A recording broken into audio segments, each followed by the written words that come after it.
Bertemu lagi dengan saya di kuliah Ekonomi Manajerial untuk minggu ini. Nah, ini kuliah pertama kita setelah Hari Raya Lebaran ya. Jadi sebelumnya saya secara pribadi mengucapkan selamat Hari Raya Idul Fitri bagi mahasiswa yang merayakan semua dan mohon maaf lahir dan batin.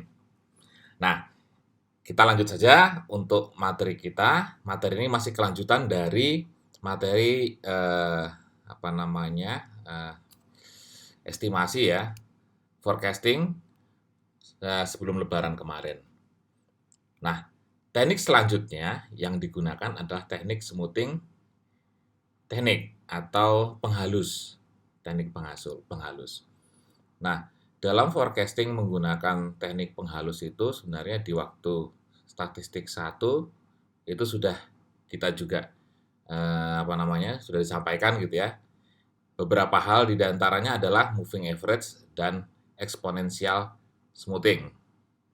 Ya, moving average and exponential smoothing. Nah, terutama yang tentang moving average itu sudah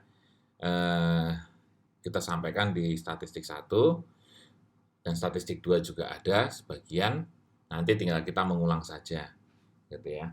Nah, yang satu lagi tentang exponential smoothing. Nah, ini mungkin teknik yang ini yang belum belum didapatkan di waktu statistik, tapi intinya ini agak lebih mudah juga lah, ya lebih mudah, hanya menggunakan rumus saja.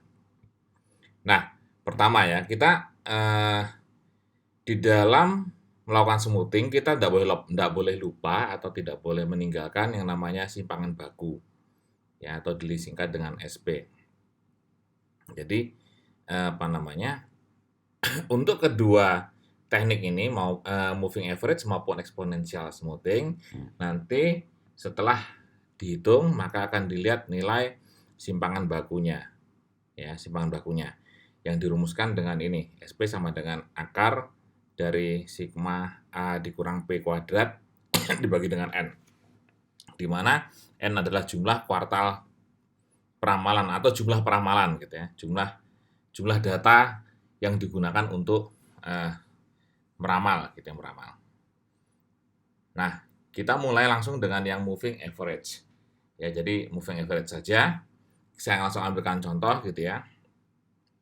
Contoh untuk ada peramalan market share kira-kira ya. Jadi ada kasusnya tentang market share. Peramalan datanya ada data kuartalan, jadi ada kuartal pertama, kedua, ketiga sampai 12. Nah, yang ke-13 ini adalah forecastingnya. Jadi dengan data yang ada ini menggunakan moving average, bagaimanakah kita mencoba melihat memforecast data kuartal ke-13 itu nanti nilainya semacam apa gitu ya. Gitu. Ya, jadi akan kita coba ya. Jadi untuk untuk dengan 3 kuartal. Jadi kalau metode statistik ya, kita harus kan melihat jumlah datanya berapa, misalnya data genap, data ganjil segala macam itu ya. Nah, untuk peramalan moving average sebenarnya ada juga dengan cara simpelnya atau cara sederhananya, tidak perlu melihat itu jumlahnya ganjil atau genap gitu ya. Yang penting kita gunakan 3 kuartal atau 3 data sebagai moving average. Average itu bergerak ya, bergerak. Jadi moving rata-rata bergerak. Ya, rata-rata bergerak. Nah, jadi misalnya ini ada data ini ya. Data ini ya. Nah, ini kan data aslinya gitu ya, data aslinya ya, data aslinya. Kemudian nah, ini data asli kita sebutkan sebagai aktual A ya. Nah, kemudian peramalan menggunakan 3 kuartal moving. Moving average-nya 3, kita anggap itu P ya. Jadi 3. Nah, jadi datanya itu ada 3 itu yang ini. 1, 2, 3. Nah, ini kita gunakan untuk menghitung yang ini. Itu yang moving average. Nah, jadi data keempat itu merupakan average dari data peramalan ya. Peramalan untuk kuartal keempat itu menggunakan average dari 3 data di periode sebelumnya. Jadi 21,67 ini adalah rata-rata dari 20 tambah 22 tambah 23 dibagi 3, datanya 3 karena pergeserannya kan 33 gitu ya, 3 kuartalnya. Jadi ini. Nah, ini yang bawah ini juga. Jadi misalnya 23 ini itu kawannya berarti ini. Ya, 23 itu ini, ya itu ke sini gitu ya. 21 itu berarti mulai sini, ya 3 di atasnya ke sini gitu. Dan seterusnya. Lalu kemudian dijumlah, nggak usah dijumlah. Jadi data ini sekian, ya. Itu. Nah, demikian juga untuk ke-13 untuk forecastingnya sama. Jadi 13 itu berarti dia menggunakan data kuartal 10, 11, 12 ya dijumlah dan di rata-rata itu hasilnya adalah ini. Nah, ini namanya moving average ya, moving average. Nah, umumnya kekurangan moving average memang untuk memforecasting data berikutnya itu terbatas. Biasanya hanya satu periode berikutnya. Ya satu periode berikutnya. Misalnya 14 dia agak susah gitu ya, agak susah. Gitu. Nah, karena tadi kan kalau data ke-14 berarti kan butuh data 18, data 12, 13, 11, 12, 13. Nah, sedangkan data 13 ini kan adalah data hasil peramalan. Gitu. Nah, hasil peramalan kan tidak bagus digunakan untuk digunakan untuk moving average lagi. Nah, yang perlu kita lakukan moving average biasanya adalah data aktualnya, ya. Nah, tapi dengan begini kita bisa memforecast ya, data untuk kuartal ke-13 adalah 21,33 ya, 21,33. Nah, tadi ini ada jadi nilai peramalan dilambangkan dengan P, lalu AP ya, AP A minus P maksudnya, A minus P ya. Jadi kolom keempat ini ya, kolom keempat ini A minus P, jadi A minus P berarti yang 24 kurang 21 itu adalah 23 yang dihitung ya, mulai yang ada nilainya ya. Jadi 2,33 ini adalah 24 kurang 21,67 ya, 23. Kemudian 18 ini 18 kurang 23 itu kan negatif 5 dan seterusnya ke bawah ya. Nah, kemudian nilai AP ini dikuadratkan ya, dikuadratkan lalu kuadratnya dijumlah ya. Nah, kuadratnya dijumlah. Nah, ini guna penyusunan tabel ini guna nanti kita untuk melihat nilai simpangan ya, simpangannya yang tadi dirumuskan di di depan tadi ya. Jadi di depan tadi kan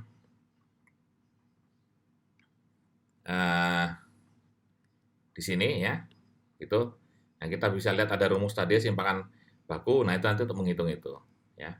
Nah, selanjutnya kita menggunakan 5 kuartal, moving average untuk 5 kuartal. Prinsipnya sama saja gitu ya, ya. Jadi prinsipnya sama. Itu kalau 5 berarti 5 data di atasnya ya. Jadi untuk ini berarti 1, 2, 3, 4, 5. Ini untuk mengisi ini. Yang ngisi ini. Jadi 22-nya 5 geser ke bawah. Dan kemudian diperolehlah peramalan untuk market share untuk kuartal ke-13 adalah 20,60. Berarti ini kan pakai data 5 di atasnya ya. 1, 2, 3, 4, 5. Nah, ini jadi ini dijumlah, kemudian di rata-rata, itu hasilnya adalah ini. Nah, ini adalah peramalan menggunakan moving average 5 kuartal. Oh maaf, ini nanti diganti aja yang ini, 5 kuartal. Kalau di slide kan, 5 kuartal ini. Ya, 5. Nah, lalu selanjutnya sama, A minus P berarti 23 kurang 21,4 itu ini, kemudian dikuadratkan gitu ya. Kemudian dapatlah jumlahnya 62,48. Nah, ini ada 2 macam peramalan ya. Jadi menggunakan 5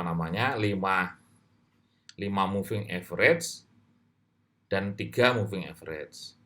Nah, sekarang biasanya kan menjadi kendala, bagus mana sih menggunakan 3 moving average atau 5 moving average gitu ya. 5 periode moving average. Nah, itu akan kita lihat dari simpangannya gitu ya.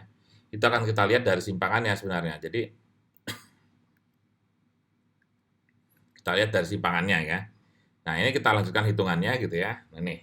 Jadi menghitung penyimpangan untuk kedua data peramalan dengan dua macam moving average atau MA ya. Jadi yang pertama tadi dengan 3 kuartal datanya, dan yang kedua dengan moving average 5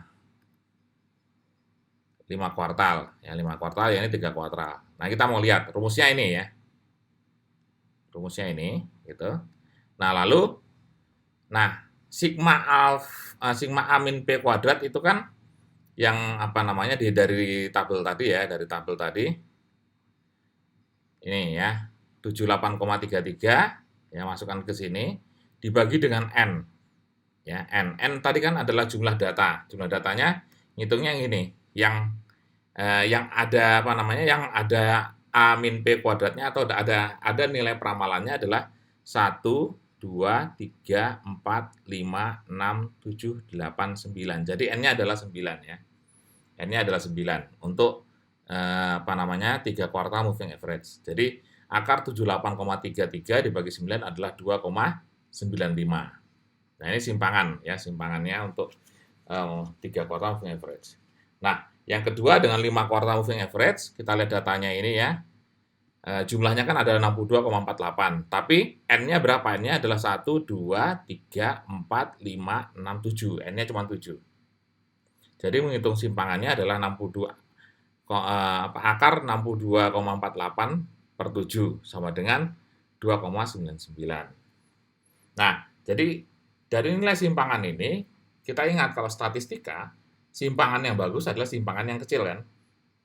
Menyimpang itu nggak boleh besar-besar, harusnya harapannya kecil. Jadi simpangan tuh yang bagus adalah yang kecil. Sehingga dari dua tabel tadi ya, perhitungan tadi ya. Nah, jadi yang bagus adalah yang moving average 3 karena memiliki nilai SP-nya atau simpangannya lebih kecil dibandingkan yang 5 kuartal. Maka peramalan lebih baik menggunakan metode 3 kuartal. Itu. Nah, jadi kita lihat dari nilai simpangannya lebih bagus kita menggunakan metode yang moving average untuk 3 periode. Metode 3 periode.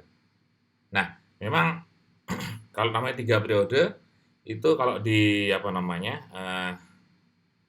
digambarkan nanti grafiknya itu memang akan lebih halus dibandingkan yang periodenya besar gitu ya. Dia kalau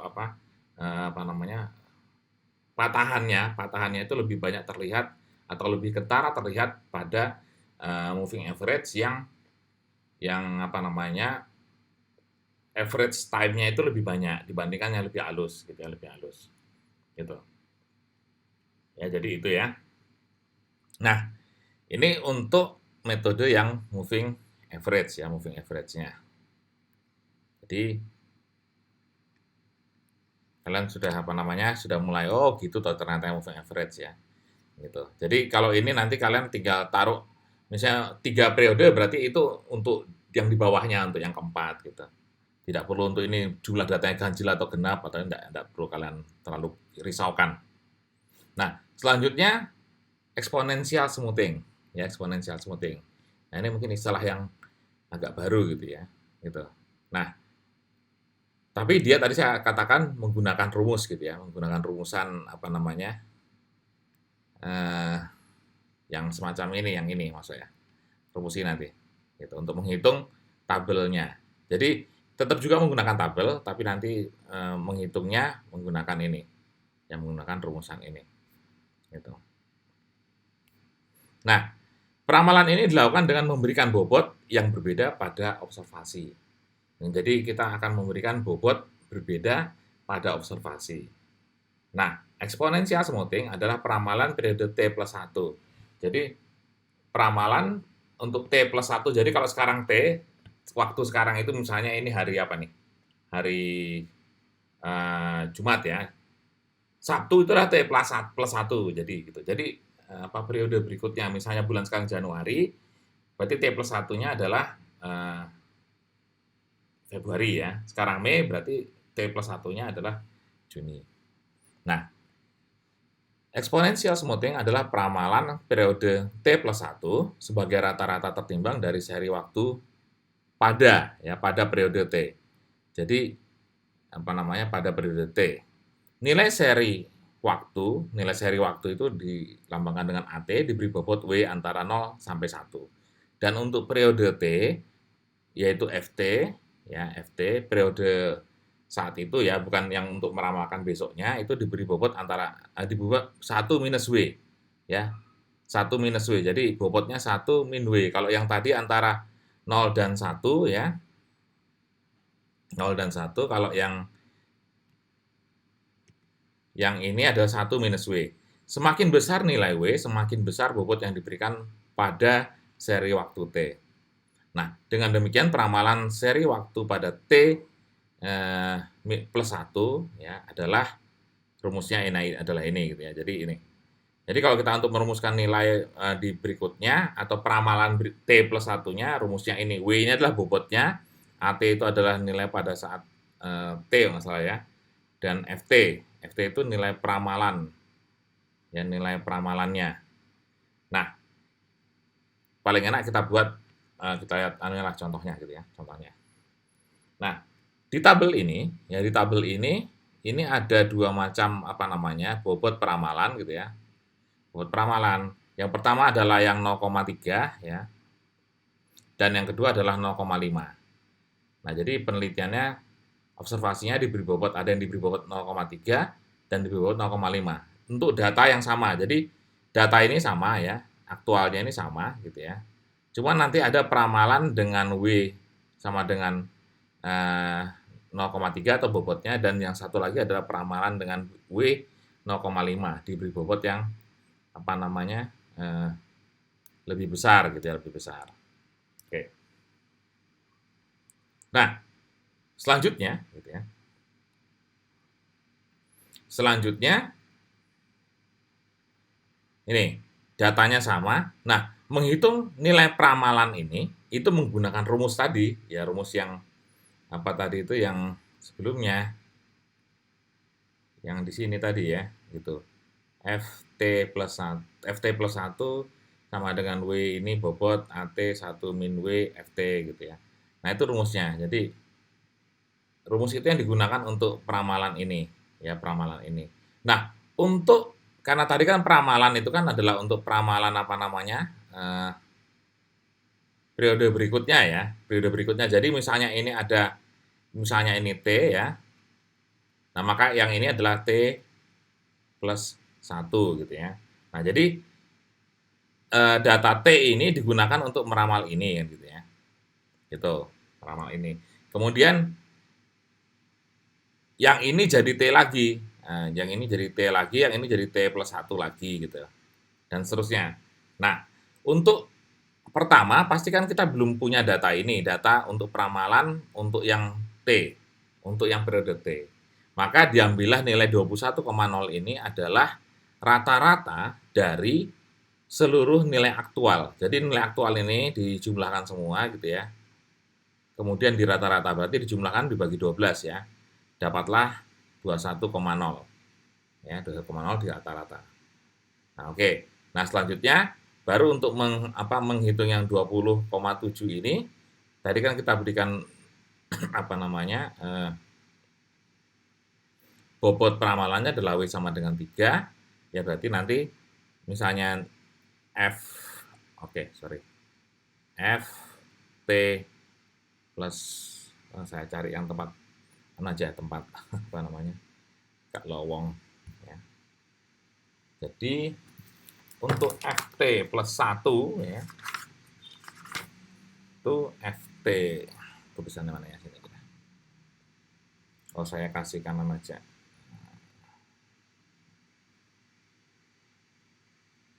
FT plus 1 sama dengan bobotnya dikalikan AT ya. Kemudian ditambah 1 min bobot dikali dengan F pada saat T. Nah, gitu. Pada saat T. Nah, jadi untuk yang nilai 20 ini, ya 20,07 ini adalah menggunakan bobot. Tadi kan bobotnya adalah 0,3, berarti ini 0,3 ya. 0,3 dikali 20 ya. 20 itu mana data yang ini ya. Data yang ini 20 kemudian tambah 1 min 0,3 ya. Kemudian dikalikan dengan 21. Nah, 21 ini apa? 21 ini adalah nilai ini gitu ya. Gitu. Yang 20 ini mudah-mudahan kelihatan ya. Ini soalnya tabrak-tabrakan gitu. Nah, itu nanti ketemulah nanti 20,7 ya. 20,7. Nah, seterusnya. Nah, untuk yang 21,1 yang ini nanti yang 20,7 sudah menjadi nilai FT. Karena tahun sebelum apa? Tahun T-nya yang apa namanya? Kuartal ketiga ini adalah T plus satunya. Ya, jadi menurun semua gitu, turun terus bawah. Gitu ya. Gitu. Nah, yang 20,2 ini ya berarti ngikuti aja. 20,2 itu pasti dia menggunakan data ini gitu ya. Data ini. Berarti yang 20,2 itu dia 20,2 itu kan sama dengan 0,3 dikalikan 23 tambah 0,7 ya, 0,7 dikalikan dengan berapa tadi T-nya itu berarti 20,2. 20,2 gitu. Jadi dapat 20,2 gitu.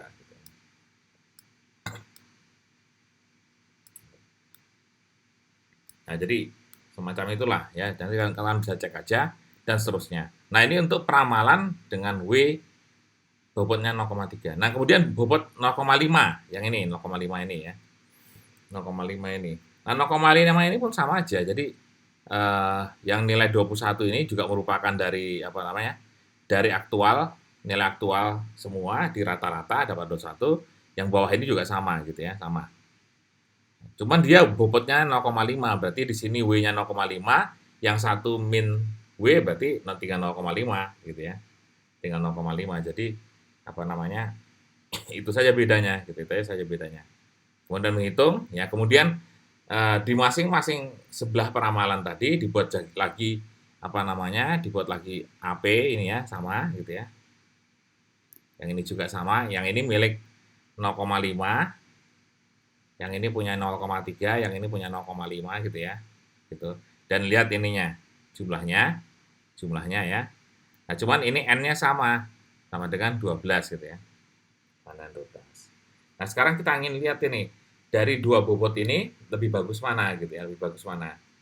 Nah, untuk melihat itu maka kita perlu juga menghitung lagi simpangannya ya, simpangannya. Simpangannya itu mirip seperti yang sebelumnya yang moving average ya. Gitu. Jadi kita hitung simpangannya gitu ya. Nah, simpangannya kita hitung begini ya. N-nya sama-sama 12 gitu ya. Nah, itu yang satu 80, yang satu kan 80, 80 satunya yang 102,1 itu yang milik W sama dengan 0,5. Nah, itu dibagi. Nah, ternyata yang simpangan untuk yang 0,3 W bobot 0,3 itu adalah 2,58. Sedangkan untuk bobot yang 0,5 adalah 2,92. Nah, maka kita bisa putuskan yang lebih bagus adalah yang simpangan lebih kecil. Maka dengan bobot 0,3 itu dianggap lebih bagus digunakan untuk peramalan dibandingkan dengan menggunakan bobot sebesar 0,5. Nah itu, jadi itu aja untuk yang model apa namanya smoothing teknik gitu ya, dari moving average maupun exponential smoothing itu juga yang dilihat adalah simpangannya mana yang lebih kecil itu nanti bisa digunakan untuk peramalan ya, peramalan atau forecasting untuk periode berikutnya. Nah, selanjutnya adalah ada model ekonometrik. Nah, ini kalau model ekonometrik ini di statistik 2 sudah dipelajari gitu ya. Jadi ini model ekonometrika di mana kalau model ekonometrika kan kita kenal ada yang namanya apa namanya variabel, ini variabel apa? Variabel terikat ya. Yang ini adalah variabel bebas gitu ya. Bebas ini. Nah, bebas. Ini error ya. Error. Nah, waktu statistik 2 kan kita akan tujuan kita adalah ini, forecast ini ya, A0, A1, A2, pokoknya A3 harusnya, A3, A4, ya, A3, A4, A5, A6, ya. Itu kita forecast. Maka baru setelah itu kalau kita bisa forecast, maka kita bisa baca persamaannya dan kita bisa melihat pengaruh masing-masing apa namanya variabel bebas ini ya. Ini kan variabel bebas. Bebas yang ini variabel terikat.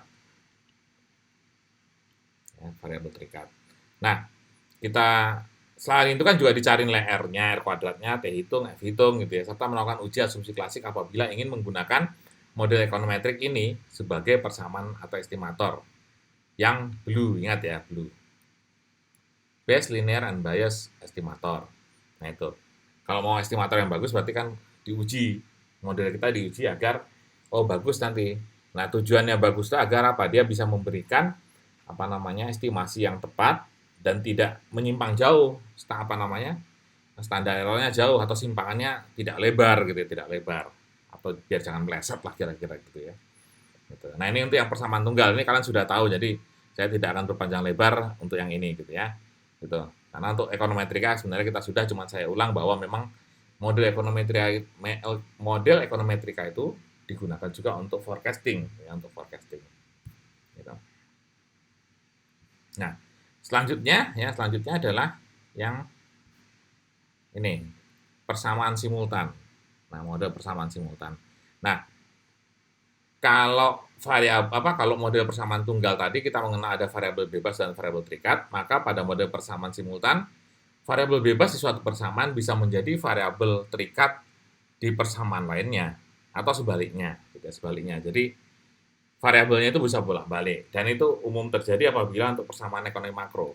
Jadi Anda lihat ekonomi makro ya, model ekonomi makro kan ada tentang fungsi konsumsi, misalnya begini, ada fungsi konsumsi C0 tambah C1 GNPT tambah C2 GNPT min 1 lah segala macamnya. GNP itu apa, pendapatan nasional ya, GNP. Nah, kemudian ada IT, I itu investasi. Jadi ada persamaan investasi demikian.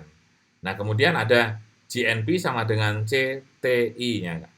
Nah, lihat terbalik-baliknya itu sebenarnya di sini. Jadi yang bisa menjadi apa namanya tadi, variabel bebas jadi variabel terikat. Nah, kalau di sini kan GNP dia variabel apa? Variabel bebas ya. Nah, di sini GNP menjadi variabel terikat kan gitu ya. C yang tadi sebelumnya dia bebas, terikat ya, terikat. I menjadi yang sebelumnya terikat, dia menjadi variabel bebas ya. Variabel bebas di sini.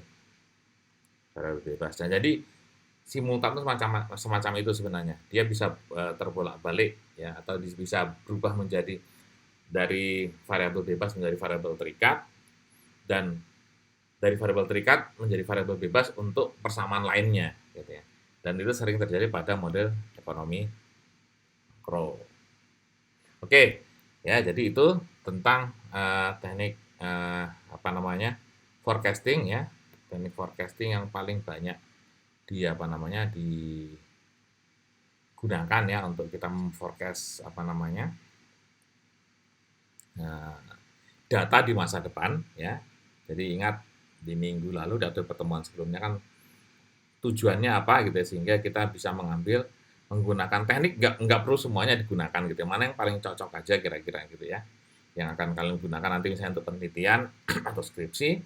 Kalian bisa apa namanya pilih yang kira-kira sesuai dengan apa namanya data Anda dan sesuai dengan teorinya, maka itu yang Anda gunakan gitu ya.